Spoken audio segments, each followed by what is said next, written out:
Dear students, गौर करेंगे इस video में प्रश्नावली 12.2 12.2 प्रश्न नंबर 1 कक्षा 10 गणित। इसके पीछे के प्रश्न आपने देखे होंगे, अगर नहीं देखे हमारे चैनल पर जाकर आप देख सकते हैं। हम बात करेंगे प्रश्न नंबर 1 जो कि प्रश्नावली 12.2 का है। 6 सेंटीमीटर त्रिज्या, कितनी सेंटीमीटर त्रिज्या? 6 सेंटीमीटर त्रिज्या वाले एक वृत्त के एक त्रिज्य खंड का क्षेत्रफल ज्ञात कीजिए जिसका कोण 60 अंश है। जिसका कोण 60 अंश हो। मैं आपको पहले ही बता चुका हूं कि जिस क्वेश्चन में जिस सूत्र का प्रयोग होगा मैं वहीं पर जिक्र करता चलूंगा, वहीं पर आपको बताता चलूंगा। आप उसे नोट करें, याद करें और सही से समझें कि किसका प्रयोग कहां पर कैसे होगा। तो यहां पर त्रिज्य खंड का क्षेत्रफल पूछा गया। त्रिज्य खंड का, वृत्त के त्रिज्य खंड का क्षेत्रफल निकालने के लिए कैसे हम निकालेंगे, क्या सूत्र होता है, तो देखेंगे यहां पर। तो पहले आप नोट करें, वृत्त के त्रिज्य खंड का क्षेत्रफल, वृत्त के त्रिज्य खंड का क्षेत्रफल होता है theta upon 360 into pi r square. यदि हम उसे कोण को मानते हैं थीटा तो हो जाएगा theta upon 360 into pi r square. यदि आप कोण को मानते हैं अल्फा तो alpha upon 360 into pi r square, beta upon 360 into pi r square, gamma upon 360 into pi r square, जो भी मानेंगे। तो हमने कोण को मान लिया थीटा, तो आपका सूत्र हो जाएगा theta upon 360 into pi r square, जहां पर थीटा आपके क्वेश्चन में दिया जाएगा, आर भी दिया जाएगा, उससे सॉल्व करेंगे, आसानी से निकाल लेंगे। ये त्रिज्य खंड होता क्या है, ये त्रिज्य खंड क्या होता है। तो चलिए इस क्वेश्चन में हम आपको पहले चित्र बनाते हैं। चित्र की भांति से मैं आपको बताता हूं कि ये त्रिज्य खंड क्या है। पहले तो मैं आपको रफली समझाई देता हूं, आप देख लें। यहां पर आप समझ लीजिए, ये आपका कोई वृत्त है, ये और आपको मालूम है कि जीवा वृत्त को दो भागों में विभाजित करती है। ये आपकी जीवा हो गई, ये ए बी आपकी जीवा है।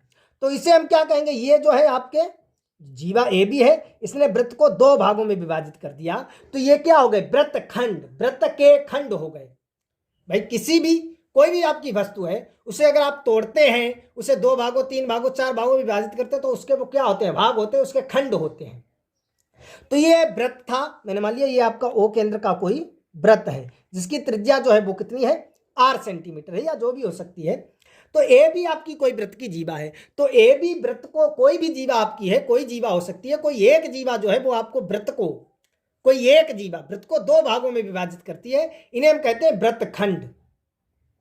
वृत्त खंड, एक आपका खंड बड़ा होगा, आप देख सकते हैं, ये देखो बड़ा है, इसे हम कहते हैं दीर्घ वृत्त खंड, दीर्घ वृत्त खंड। और ये जो आपका ये है, इसे हम कहते हैं लघु वृत्त खंड।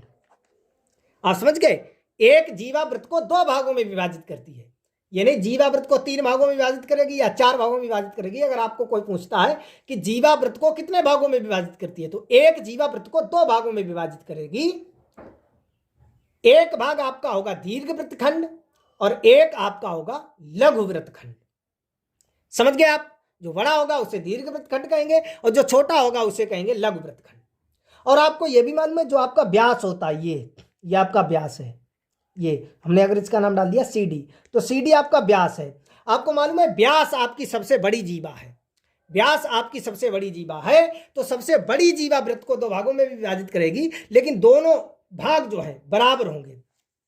आपको मालूम है CD वृत्त का व्यास है और सबसे बड़ी जीवा है ये वृत्त की, दो भागों में विभाजित किया, दोनों भाग बराबर होंगे। ये भी ऊपर भी अर्धवृत्त है, ये भी अर्धवृत्त है। अर्धवृत्त क्यों कहते हैं कि दोनों आधे आधे हैं, इसे अर्धवृत्त हो गए। ऊपर वाला अर्धवृत्त, नीचे वाला अर्धवृत्त, दोनों को मिला देंगे, बन जाएगा पूर्ण वृत्त। सही है। तो जीवा वृत्त को दो भागों में विभाजित करती है, एक लघु वृत्त खंड, एक दीर्घ वृत्त खंड। ए भी आपकी जीवा है, ये लघु वृत्त खंड हो गया, ऊपर वाला दीर्घ वृत्त खंड हो गया। यहां पर बात करेंगे त्रिज्य खंड की, तो ये आपका है, ये ओ केंद्र का कोई वृत्त है। सही है। ये जो है त्रिज्याएं आपकी मिलती हैं, ये आर त्रिज्या है और ये आर त्रिज्या है। सही है। ये हमने मान लिया ये थीटा कोण दिया गया। तो ये जो आपका है इसे हम त्रिज्य खंड कहते हैं। ये इस प्रकार का जो आपका होगा, ये जो इस प्रकार का होगा, ये क्या होगा, त्रिज्य खंड होगा। तो देखिए ये इसका कोण थीटा दिया गया, ये आर है, तो इस त्रिज्य खंड का क्षेत्रफल होता है theta upon 360 into pi r square. तो ये त्रिज्य खंड इस प्रकार का होता है।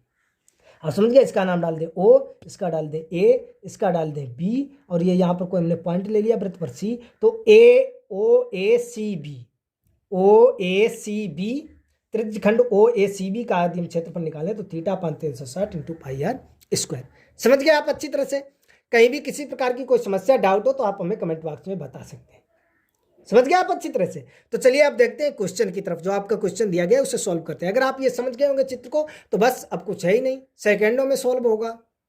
तो देखिए आप गौर करेंगे चित्र की तरफ। अब यहाँ पर एक बात आप ध्यान देंगे, ये हमसे रचना नहीं करवा रहा है कि हमें 6 सेंटीमीटर का ही वृत्त बनाना पड़ेगा, 6 सेंटीमीटर का ही वृत्त बनाना पड़ेगा, ये जो है 60 अंश का कोण बनाना पड़ेगा। क्योंकि ये जो है यहाँ से हमसे रचना नहीं करवा रहा है, ये सवाल सॉल्व करवा रहा है। ये हम सवाल सॉल्व करेंगे। हमने जो है उदाहरण के तौर पर ये चित्र बना लिया है कि ये आपका जो वृत्त है वो मैंने मान लिया है कि ये 6 सेंटीमीटर त्रिज्या का है। ये आपको मालूम है केंद्र से परिधि तक को मिलाने वाली रेखा को त्रिज्या कहते हैं।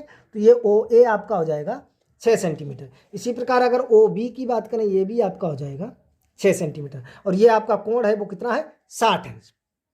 समझ गए आप? क्योंकि यहाँ से हमसे रचना तो करवा नहीं रहा है, तो हम 6 सेंटीमीटर त्रिज्या का वृत्त बनाए। यहाँ पर आपकी ये त्रिज्या जो है वो 40 सेंटीमीटर भी दे सकता है। 40 सेंटीमीटर त्रिज्या का वृत्त कैसे बनाएंगे?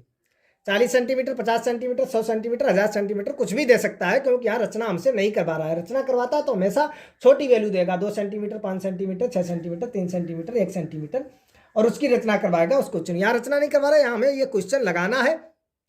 हमने एग्जाम्पल के तौर पर ये बना लिया। ये जो ओ केंद्र का आपका वृत्त है, मैंने मान लिया इसकी त्रिज्या जो है वो 6 सेंटीमीटर, यानी ओ ए आपकी 6 सेंटीमीटर, ओ बी भी आपकी 6 सेंटीमीटर, और जो ये कोण है ये कितना है? 60 अंश। इस त्रिज्यखंड का क्षेत्रफल ज्ञात करना। ये जो आपका टोटल है ये आप देख सकते हैं, इसका क्षेत्रफल ज्ञात करवा रहे हैं। तो बस हम लिख चुके हैं, मालूम है हमें, सूत्र तो मालूम है। तो यहाँ पर लिखेंगे त्रिज्यखंड ओ ए सी बी का क्षेत्रफल, त्रिज्य खंड ओ ए सी बी का क्षेत्रफल बराबर, सूत्र का होता है थीटा अपान, थीटा आपका कितना है? 60 अंश। तो 60 अपान 360 इंटू पाई आर स्क्वायर, पाई और इंटू आर आपको मालूम है 6 का स्क्वायर। तो ये 0 से 0 हम काट देंगे, तो ये बचेगा 6 अपान 36 इंटू पाई इंटू 6 इंटू 6।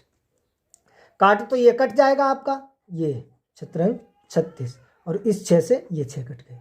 तो कितना आपका आ जाएगा? आपको मालूम है आपका आ जाएगा 6 पाई। क्षेत्रफल की बात कर रहा है तो क्या दिया गया? सेंटीमीटर। तो ये आपका हो जाएगा सेंटीमीटर स्क्वायर। समझ गए आप? यदि आप पाई की वैल्यू रखना चाहें, यहाँ से देखो आप दशमलव में अगर निकालना चाहें तो लिख सकते हैं 6 इंटू 3.14 और इसका गुणा कर दें तो ये आपका आंसर आ जाएगा। सही है? यहाँ इसे जो है पाई की वैल्यू रखते हैं 22/7, तो ये आपका हो जाएगा 6 इंटू 22/7। तो ये जो है इसका आप गुणा कर दीजिए, 6 दूनी 12 के 2 हासिल 1, 6 दूनी 12 और 1 13, 132/7 सेंटीमीटर स्क्वायर। ये आंसर हो जाएगा। यहाँ से भी अगर आप इसे दशमलव में चेंज करना चाहते हैं तो इसका 7 का जो है आप भाग दे दीजिए, तो हो जाएगा 7 एकन 7, 6 बच्चे हैं 62 हो जाएंगे, तो 7 अट्ठे 56। तो इस प्रकार आप निकाल सकते हैं 18.85 सेंटीमीटर स्क्वायर। वैसे यहीं पर आप छोड़ देंगे 132/7 सेंटीमीटर स्क्वायर, तब भी आपका आंसर सही है। वेरी सिंपल है। समझ गए आप? कोई भी आपको किसी प्रकार की कोई समस्या हुई? त्रिज्यखंड ओ ए सी बी का क्षेत्रफल थीटा अपान 360, यानी थीटा आपका दिया गया है 60/360 इंटू पाई आर स्क्वायर, आ दिया गया है 6 सेंटीमीटर। यहाँ पर वैल्यू रखकर आप देख सकते हैं मैंने किस प्रकार से लगा दिया। वेरी सिंपल है।